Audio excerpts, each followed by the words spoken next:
Howdy folks, TJ here. Let's get jiggy with it because that's the name of this update. Not quite, but close. Jigs that make life a little bit easier. This is next Kickstarter update, number 30, and it's come out on July 1st, 2023. Michael Cadwallader, collaborator, and we're going to go through this together.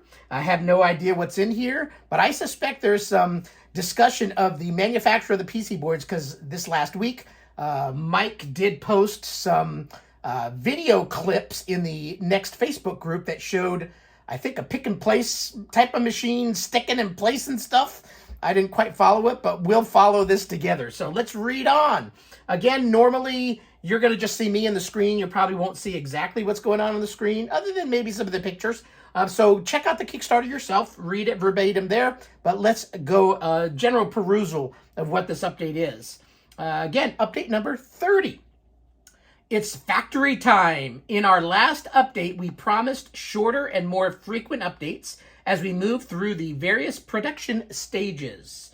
Once again, we are focusing purely on production with a single exception, and we'll cover other aspects of the Spectrum Next in the coming updates, resuming normal programming. So again, jigs that make life a little bit easier is the name of this one. Diving in. Let's scroll down here. Oh, I went a little too far. Go back up. Okay, here we are testing the post-PCB assembly, PCBA stage, where the main boards are programmed with the two Spectrum Next cores, the main operational core we use in regular operation, and the anti-brick core that keeps our Next safe and sound in case of a botched firmware update by the user. That can happen. Always, when you're doing any type of firmware updates, there's always that little butt puckering that you're going, ooh, don't have power outage go out right now. Even if you're on one of those UPSs, you don't want any hiccups. Nothing that can cause a botched update. But let's read on. This is attached using Z-Links, Z-Tag programmers, which we showed you a picture of in the previous update. To facilitate the programming of so many boards, our manufacturing partner has created 4 jigs, which enable an operator to easily position a main board, clamp it, and have the power, connectivity, and the programmer connected in a single step. This is going well beyond my pay grade, but we're reading it anyway. A Windows PC running the Z-Links, Xilinx, X-Links. People have told me what it is before, but every time I read it, we're going to say Z-Links, Vivado software, then applies the core configurations using a script. This workflow was tested in anger against 2 boards, which completed... Why would you do this in anger? This workflow was tested in anger. That's interesting. Against 2 boards, which completed PCBA, proving that they can survive and succeed under extreme circumstances, such as missing a coffee brew before your operator duty. So here's a picture of this machine. It looks like there's a big red clamp on it that you just want to pick up and pull down and push around. It's called 2 jigs standing idle, waiting for PCBA. The jigs all manner of connections from boards and presents them on the jigs themselves. And here's another picture.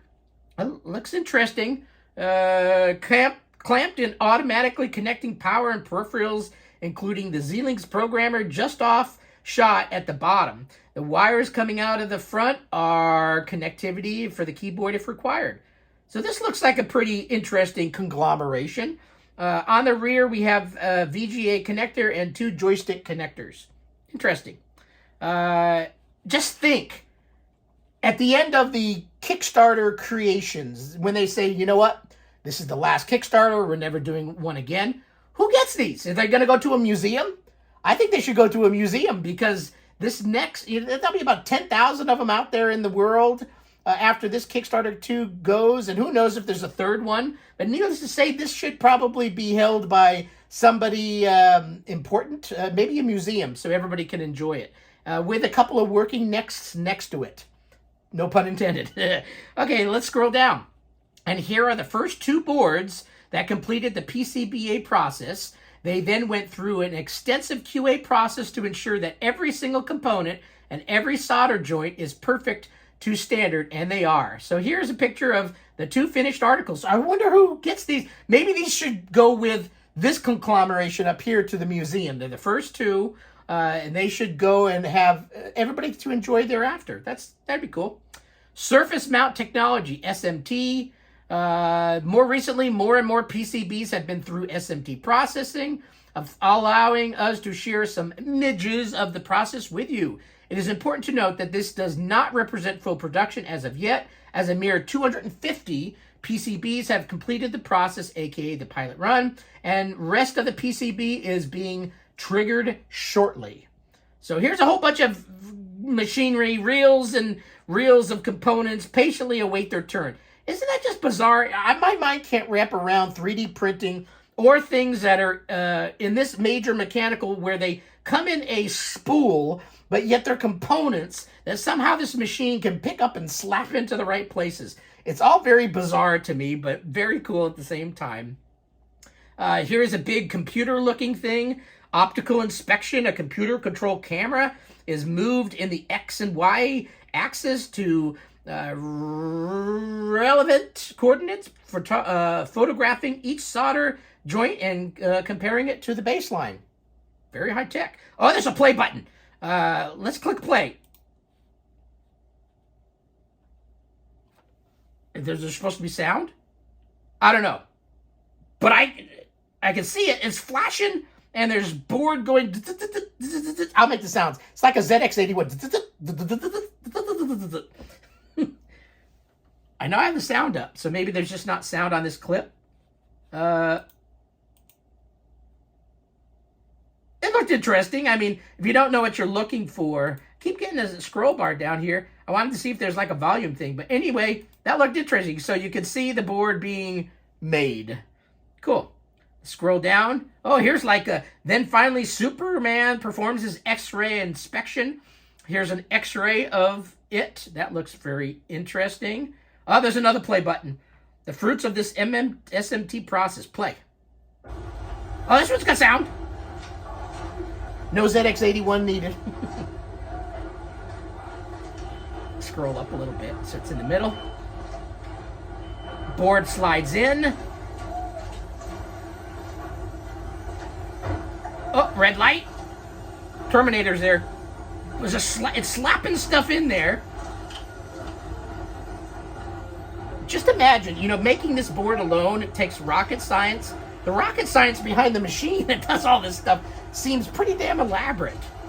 I'm amazed by these type of things.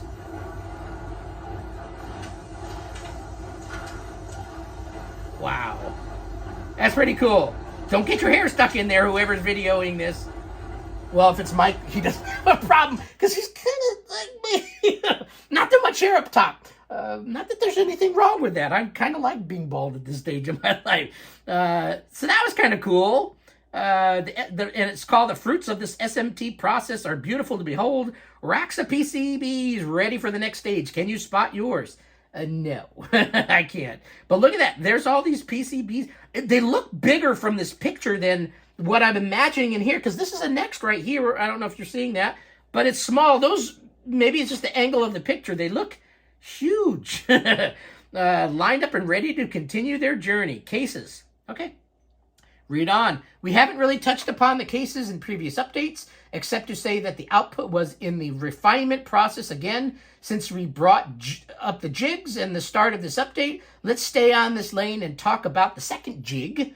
Get jiggity with it. For the first Kickstarter, we were restricted in terms of tooling that could be created to facilitate plastics manufacturer, as our quantities were fairly low in the grand scheme of things.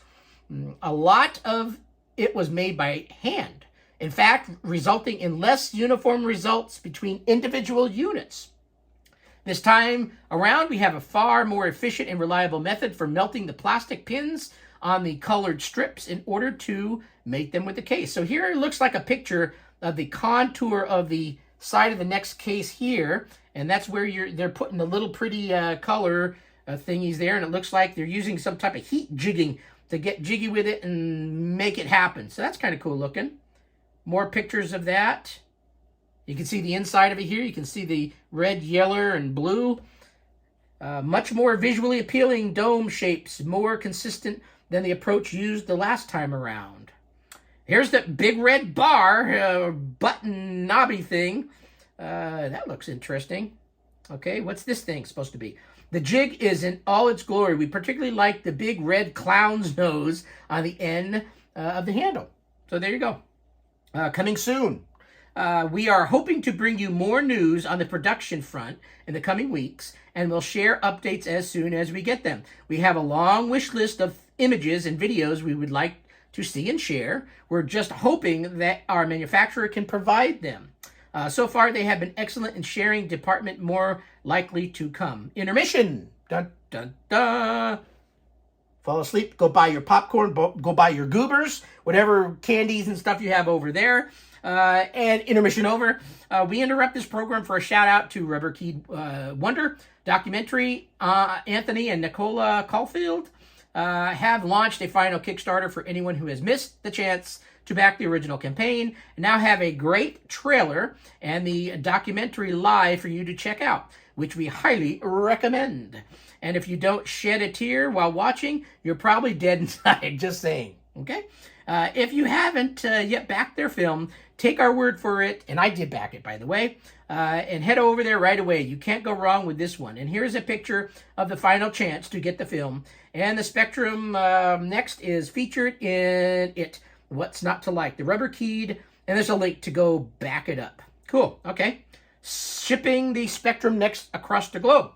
Resuming the program. Once we have our wonderful Spectrum Next fully assembled, tested, packaged, and ready to ship, we start the arduous process of shipping them across the globe to people in more than 80 countries.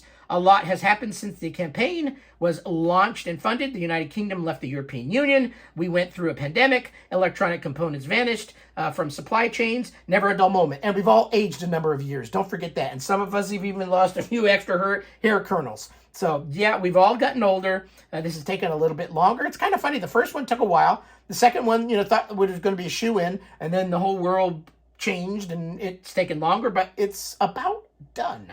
So let's read on. To offset a lot of this, we put together a cunning plan. There will be 3 distribution centers of the machines, one in Nottingham for all UK backers, about half the computers, one in the Netherlands shipping to all EU countries, around 30% of the units, and one in China shipping directly to the rest of the world. Americas, Asia, Africa, and Oceania making up the rest of the 20% of the next. A fallback plan, in case we haven't found a reliable shipping partner in China, is to have the rest of the world's units shipped to the UK and from there elsewhere. While more expensive, we know our shipping partner in Nottingham well and has worked and we worked with them on the first Kickstarter, and they were super good in the process. Recently, there were a few questions regarding certain destination countries that are under sanctions. Oh, yeah, that's true. We are investigating the details with the import-export consultants and should have a solution of these destinations in the coming weeks. Once this is clarified, the backers in these countries will get direct updates from us and instructions and option on how to proceed. We are on top of this one. So, yeah, that's an interesting little side twist to this whole dang thing.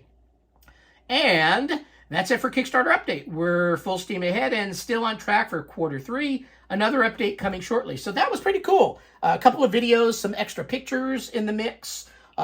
People are starting to taste it. It's starting to taste really good. I can't wait for everybody to start receiving theirs. Who's going to get theirs first? You? Me?